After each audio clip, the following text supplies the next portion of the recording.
All right, so you need this nap after you eat, or maybe you get sluggish mid-afternoon and you're trying to figure out what you can do because it's interrupting your production. Okay, so we're going to talk about that today. So the term for this, the medical term, is called postprandial somnolence. So post means after, prandial means related to eating or a meal, and somnolence means drowsy or sleepy. You're sleepy or drowsy after a meal. What happens at this lunchtime when you add carbohydrates, okay? Especially if you're doing a high carb diet. And this could even apply if you're doing a high protein with high carbs. It's like the worst case scenario. So what's happening is you're elevating blood sugar levels and you're elevating insulin levels. And initially, maybe you can handle it, okay? And you don't get tired. But over time, your body will start developing insulin resistance. And what happens with insulin resistance in the cell is that it starts resisting not just insulin, but the fuel, glucose. So with insulin resistance, okay, you eat this meal and you don't get fuel into the cell. So the cell lacks the energy, right? And if you don't have enough energy, boy, you just want to take a nap. You just kind of like, I'm just tired, right? So that's one reason why you might be tired. I'm going to get to a good solution, but glucose and insulin itself makes you tired. For example, if a diabetic takes too much insulin injection, they can actually get really, really, really tired mentally. And then what happens when the insulin goes up, it pushes your glucose down. So you end up with low blood sugar sometimes, and that can make you tired as well. So it's what it's doing to your brain, right? It's just messing with your central nervous system, your brain. High sugar, low sugar, and then no fuel to the cells. Not good for your overall energy, especially your mental energy. Now, another reason why you might need to take a nap is, let's say you just ate too much food.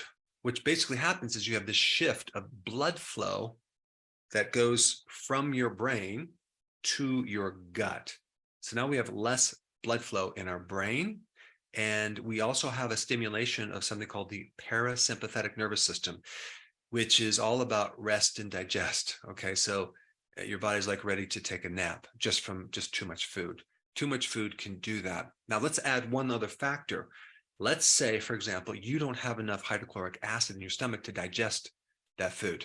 That can make you tired because you're getting a lack of digestion.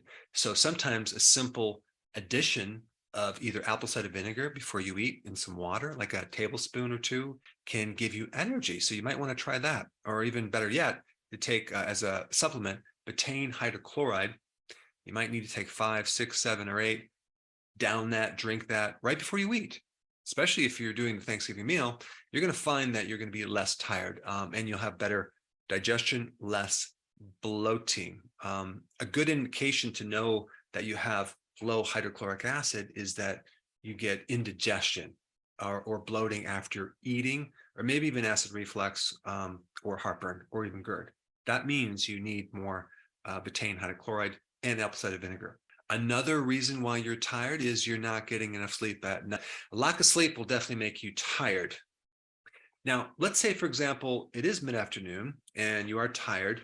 Some people get a snack to give them energy. That's a mistake because now, guess what? You're going to jack up insulin, and now you're going to find you're going to be a little bit tired, let's say an hour and a half later, or you're going to be hungry an hour and a half later because now we're messing up the blood sugars. These snacks are killer. What you want to do is you want to adapt to the ketones and then running your body on ketones. It's a much better fuel system, and you won't be hungry between meals, and you won't have a need for a snack. If you need a snack mid-afternoon, all that means is you're running on glucose and you're not running on ketones. And there is a really great way to get your body to run on ketones, and I will give you that link in a minute. If you're tired, don't go for food to wake you up. That's not the best thing to do. As far as another thing you can do, as a little kind of a hack, you can postpone the coffee that you drink in the morning, like push it up between 90 and 20 minutes later, okay?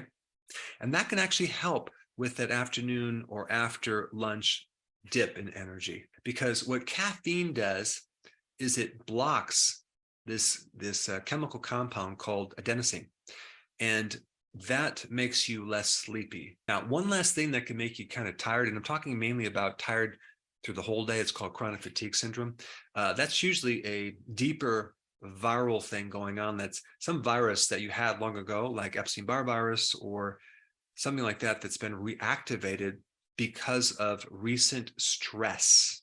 So yes, there's a lot of different things you can take for viruses, but the most important thing is to get rid of whatever that stress is. Do something to improve it, and that will put that virus back in remission, and all of a sudden you'll have more energy. And also vitamin D will help as well. So number one, get on the healthy version of the ketogenic diet. And that includes doing intermittent fasting so you can adapt to fat fuel. The ketones, if you're running on ketones, you have an almost unlimited amount of energy you can run on because it's fat fuel. So number one, get into ketosis. Number two, do whatever you can to improve your sleep. I'll put a link down below for that. Number three, delay that coffee in the morning by 90 to 120 minutes. And last point is to take some apple cider vinegar or betaine hydrochloride right before you eat to get more hydrochloric acid to digest that protein and other foods to help you prevent that sluggishness in your digestive system.